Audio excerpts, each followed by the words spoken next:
Hello guys, this is Ashim Mishra के with my channel yours medicos library. So guys, इस video में हम cholinergic drug के बारे में पढ़ते हैं। उसमें हम मेनली कोलिनोमिमेटिक और पैरासिम्पैथोटिक या पैरासिम्पैथोमिमेटिक के बारे में हम पढ़ेंगे। इसका सिंपल सा मतलब होता है कि मिमेटिक का मतलब सिंपल सा होता है कॉपी करना। तो ये जो कोलिनर्जिक ड्रग्स होते हैं या इनसे रिलेटेड जो भी होते हैं, कोलिनोमिमेटिक या पैरासिम्पैथोमिमेटिक जो भी होते हैं, इनका सिंपल सा काम क्या होता है, जो एसिटाइल कोलिन है उनके एक्शन को कॉपी करना होता है। ओके, तो मिमेटिक का मतलब कॉपी करना। तो आप समझ जाइए कि आप सोचेंगे पैरासिम्पैथेटिक या पैरासिम्पैथोमिमेटिक कैसे काम आता है एसिटाइल कोलिन में। जैसे मैंने प्रीवियस वीडियो में बताया था कि जो पैरासिम्पैथेटिक नर्व्स होते हैं उसमें प्री गैंग्लियोनिक और पोस्ट गैंग्लियोनिक होते हैं। प्री गैंग्लियोनिक और पोस्ट गैंग्लियोनिक दोनों में ही एसिटाइल कोलिन रिलीज होती है। ओके, तो ये आप ध्यान में रखिएगा। और extremely sorry guys once again, मुझे टाइम बहुत मुश्किल से मिलता है वीडियो बनाने का, बट मैं कोशिश करूँगा कि आपको बेस्ट कंटेंट देने के लिए। और मैं ट्राई करूँगा कि आपको उससे बेनिफिशियल हो आपके कॉम्पिटिटिव एग्जाम्स के लिए भी। तो let's begin guys. So guys, इसमें आप देख सकते हैं कि जो ये कोलिनर्जिक ड्रग कोलिनोमिमेटिक और पैरासिम्पैथोमिमेटिक है, इसका सिंपल सा मतलब होता है कि पूरा मिला के ये जो एसिटाइल कोलिन होता है उसके इफेक्ट को कॉपी करना।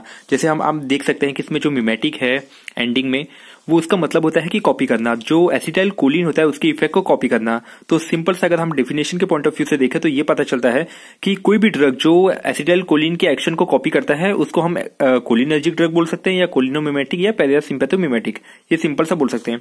इसका हम क्लासिफिकेशन देखें तो ये इसका पहला होता है कि directly along with cholinergic receptor, मतलब कि ये कोलिनर्जिक रिसेप्टर पर एक्ट होता है और ये एगोनिस्ट की तरफ फंक्शन करता है, देख सकते हैं यहाँ पे।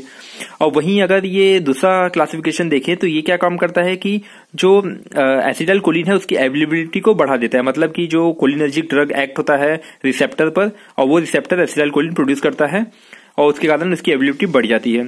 तो मतलब एक तरीके से देख सकते हैं ये एंटी कोलिनेस्टेरेज की तरह काम करता है। मतलब कोलिनेस्टेरेज का मतलब होता है कि इनहिबिट करना है एसिटाइल कोलिन को, तो इसीलिए वो एंटी कोलिनेस्टेरेज की तरह काम भी कर सकता है।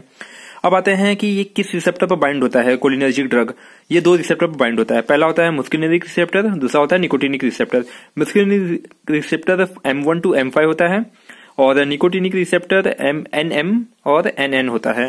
तो ये हमने रिसेप्टर के बारे में प्रीवियस वीडियो में ऑलरेडी देख चुके हैं। ओके, अब आते हैं कि मुस्किनिक रिसेप्टर पर इसका क्या इंपैक्ट पड़ता है, क्या एक्शन शो करता है मुस्किनिक एक्शन।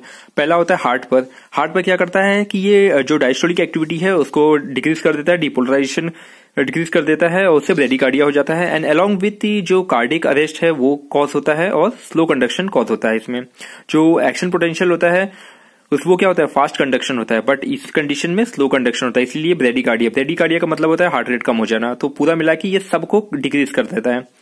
अब आता है ब्लड वेसल में क्या करता है, ये वेसोडाइलेशन करता है। वेसोडाइलेशन होगा तो आप जानते हैं वेसल अगर डायलेट हो गया तो क्या होगा, ब्लड प्रेशर कम हो जाएगा। वहीं ये स्टिमुलेट करता है कोलिनर्जिक नर्व को। ठीक है, अब इससे क्या होगा, erection penile, okay, penis erection हो जाएगा। अब आते हैं कि ग्लैंड्स पर इसका क्या इंपैक्ट होता है। ये सिक्रीशन बढ़ा देता है सभी ग्लैंड के, जैसे स्वेट ग्लैंड हो गया, सलाइवेशन हो गया, लैक्रिमाइजेशन हो गया, गैस्ट्रिक सिक्रीशन हो गया, इन सबको बढ़ा देता है। बट मिल्क और बाइल के सिक्रीशन को इनहिबिट करता है। ठीक है, अब आई में क्या इंपैक्ट पड़ता है। आई में इसका सिंपल सा होता है कि जो सर्कुलर मसल होती है आई की, उसका कॉन्ट्रैक्शन होगा तो उससे मियोसिस होगा and along with intraocular pressure को या उसके इंट्राऑक्यूलर टेंशन को डिक्रीज कर देता है। तो सिंपल सा आई में क्या क्या, पांचों में क्या क्या इंपैक्ट हुआ वो हम देख लिए हैं। अब स्पेसिफिकेशन आप देख सकते हैं कि जो हार्ट में M2 रिसेप्टर काम करते हैं, ब्लड वेसल में M3 करते हैं और स्मूथ मसल में भी आप देख सकते हैं M3 कर सकते हैं और ग्लैंड्स में M1 to M3 करते हैं। तो ये कुछ स्पेशलाइजेशन है, तो इंपॉर्टेंट है। अब मुस्किनिक एक्शन में नोट करने वाली बात यह है कि ये जो ग्लैंड में सिक्रीशन करता है तो बाइल और मिल्क का सिक्रीशन नहीं करता, तो ये एक इंपॉर्टेंट पॉइंट है। अब हम आते हैं निकोटिनिक एक्शन में। निकोटिनिक एक्शन में क्या काम करता है, ये ऑटोनोमिक गैंग्लियन में एक्ट करता है। ऑटोनोमिक गैंग्लियन का मतलब क्या होता है, दो नर्व आपस में जॉइन होना बट टच नहीं करते हैं, जॉइन होते हैं, एक तरीके का जंक्शन क्रिएट करते हैं। तो इसमें क्या होता है कि जो गैंग्लियन होता है वो स्टिमुलेट हो जाता है, सिंपैथेटिक प्लस पैरासिम्पैथेटिक। मतलब कि अगर कोई भी पर्सन एट्रोपिन लिया रहेगा और सडनली उसने एसिटाइल कोलिन लिया है तो उसको टैकीकार्डिया हो सकता है और ब्लड प्रेशर बढ़ सकता है। ये एक इंपॉर्टेंट नोट करने वाली बात है, मैंने यहाँ भी नोट किया। Atropine plus acetyl choline causes tachycardia plus increase blood pressure. वहीं स्केलेटल मसल में आप देख सकते हैं कि इसमें क्या होगा, कॉन्ट्रैक्शन होगा स्केलेटल मसल्स का by increase of NM receptor, देख सकते हैं। और न्यूरोमस्कुलर जंक्शन पर ये होगा। न्यूरोमस्कुलर जंक्शन आप पता कर सकते हैं कि आप डिवाइड कर सकते हैं। न्यूरो मतलब होता है एक तरीके का नर्व और मसल्स। नर्व और मसल्स के बीच का जो जंक्शन होता है उसको न्यूरोमस्कुलर जंक्शन बोल सकते हैं, और उस जगह पर ये कॉन्ट्रैक्शन होता है। अब इसका इंपॉर्टेंट साइड इफेक्ट ये है कि अगर हम लोग ने लार्ज डोज में दिया तो क्या होगा, परसिस्टेंट डिपोलराइजेशन होगा स्केलेटल मसल्स का, उससे पैरालिसिस हो सकता है। तो ये बहुत इंपॉर्टेंट चीज है, ठीक है। अब सीएनएस में क्या एक्शन होगा इसका, एसिटाइलकोलिन अगर हम आईवी के थ्रू दिए तो ये ब्लड ब्रेन बैरियर को क्रॉस नहीं करता है, तो उससे क्या होता है कि ये एक तरीके का यूटिलाइज नहीं होगा, ये यूजलेस होगा।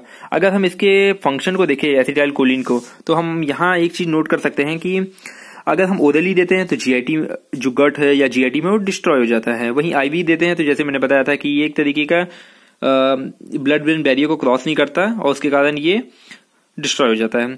तो वहीं अगर देखा जाए तो इसका मेनली यूज कहाँ आता है, 1% आई ड्रॉप के फॉर्म में यूज होता है जो रैपिड मियोसिस शो करता है। अब मियोसिस का मतलब ये नहीं होता है कि मल्टीप्लीकेशन या उसका मियोटिक डिवीजन होगा, उसका मतलब ये होता है कि कॉन्ट्रैक्शन ऑफ सर्कुलर मसल्स, ठीक है। ये इंपॉर्टेंट नोट कर लीजिए।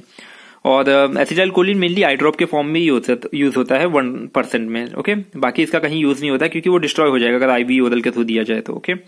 तो ये एक सिंपल सा एक आपको पॉइंट ऑफ व्यू से डेफिनेशन एक तरीके से रहा है। मैंने इसको कोशिश किया कि इसको सिंपल वे में समझाने के लिए। एंड सॉरी गाइज, मैं इसका प्रेजेंटेशन बना नहीं पाया क्योंकि due to the lack of time I won't get a sufficient time to make the presentation, so I try to explain in this way. So if you have any doubt, so please message. If you have any confusion in this part, so please message me, okay? And मैं कोशिश करूंगा कि जितना हो सके easy way में समझाने की कोशिश करूंगा। तो पूरा मिला के आपके लिए सिर्फ मेनली 3 चीजें याद रखने वाली बात है कि जो मिमेटिक का मतलब आप समझ जाइए कि कॉपी करना होता है सिंपल सा। तो जो कोलिनर्जिक ड्रग होता है उसका कॉपी करना होता है, ये सिंपल सा एक डेफिनेशन समझ लीजिए। कहाँ एक्ट होता है, ऑफकोर्स ये वही कोलिनर्जिक रिसेप्टर पर ही एक्ट होगा जो मुस्कुलिनरिक और निकोटिनिक होता है। और मुस्कुलिनरिक में आप ये इंपॉर्टेंट नोट करिएगा, जो क्वेश्चन पूछा जाता है एग्जाम्स में कि इसके जो ग्लैंड्स में होता है वो कहाँ एक्ट नहीं करते हैं, तो बाइल और मिल्क सिक्रीशन नहीं प्रोड्यूस करते हैं।